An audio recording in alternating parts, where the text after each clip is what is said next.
and thank you for joining us. My name is Carmen Rogers, and I'm one of the Associate Directors within Career Management at the School of Hotel Administration. And with me is Ms. Crystal Osman, who is a partner in Miller Mayer's Immigration Practice Group. Crystal is going to be talking with us about O-1 classification. So, Crystal, thank you very much for being here. We have some questions that students have asked with regard to O-1 classification. And so the first question is, how does a student qualify for O-1 classification? Good question. So O-1 classification is reserved for individuals of extraordinary ability in the sciences, education, business, arts, or athletics.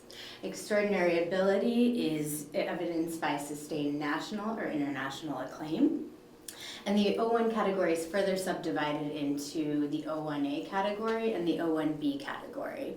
The O-1A category is reserved for those of extraordinary ability in the sciences, education, business, or athletics, while the O-1B category is reserved for those of extraordinary ability in the arts or extraordinary achievement in motion picture or the television industry. So our discussion will pretty much focus on the O-1A classification. Okay. Does a student need a sponsor to apply for this O-1 category? Yes, absolutely. So to apply for classification as an O-1, you absolutely need a U.S. employer sponsor. As with other employment-based non-immigrant visa categories, the U.S. employer sponsor will submit a petition on your behalf to the Immigration Service to classify you as an O-1.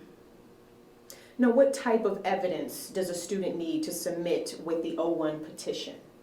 So to document extraordinary ability, they need to present evidence that they have received at least one internationally recognized award, such as a Nobel Prize, or they need to document that they have received at least 3 of the following 8 in the list of requirements. So the first is receipt of nationally or internationally recognized awards. The second is membership in an association requiring outstanding achievement as a prerequisite to membership.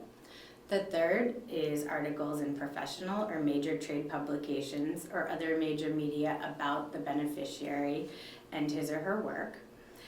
The fourth is original scientific, scholarly, or business contributions to the field. The fifth is authorship of scholarly articles in professional journals or other important media. The sixth is receipt of a high salary. The seventh is participation as a judge of the work of others in the field. And the eighth is employment in a critical or essential role for a distinguished organization. The most important evidence to document extraordinary ability is letters of recommendation from peers or other experts in your field. The best letters to get are letters from independent experts or those that know you primarily from your work rather than through personal contact. Other evidence usually includes articles written by or about the O-1 beneficiary's work, documentation of presentations, and evidence of service as an editor, conference judge, or peer reviewer. Is there a quota in the O-1 category as in the H-1B visa? No, luckily in the O-1 category there is no quota. So you can essentially apply for an O-1 classification at any time for a job with any start date. And how long can a student stay in O-1 status? So the initial period of admission for an O-1 beneficiary is usually 3 years. However, they can apply for 1-year extensions for an unlimited duration of time. So students that are married and have children, what status and benefits are they entitled to as dependents of someone in O-1 status? So dependents of O-1s are classified as O-3s, and spouses and children of O-1 beneficiaries are not entitled to employment authorization unless they independently qualify. However, they can attend school, and they can remain in the U.S. for as long as the O-1 principal applicant maintains their status. So another question here, so as a student, can a student work for more than one employer within O-1 status? Yes, it is permissible to have multiple employers while you're in O-1 status, so long as both of those employers apply for and seek seek approval of a petition classifying you as an O-1 beneficiary. If a student is currently in J status and subject to the 2-year home residency requirement, can the student still apply for status as an O-1? Great, that question comes up a lot.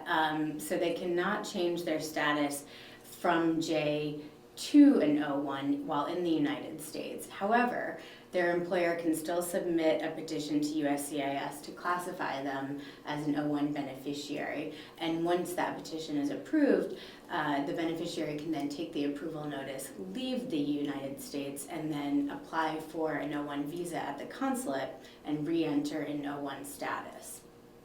So for students that might not know, what exactly does USCIS stand for? Yes, USCIS stands for United States Citizenship and Immigration Services. Can you clarify which consulate would they submit their visa application to? So the O-1 applicant would be submitting their visa application to a U.S. consulate, usually in their home country. However, they might be able to third country process in another country such as Canada, assuming that's permissible at the time. So can a student attend school while they're in O-1 status? Yes, an O-1 beneficiary can attend school so long as they are otherwise complying with the terms of their employment and the terms of the O-1 petition. Is O-1 a dual intent status like H-1B or L-1? Not technically. However, there's no foreign residence requirement. There is only a requirement that that individual demonstrate an intent to remain here temporarily. Can a student expedite USCIS adjudication of an O-1 petition?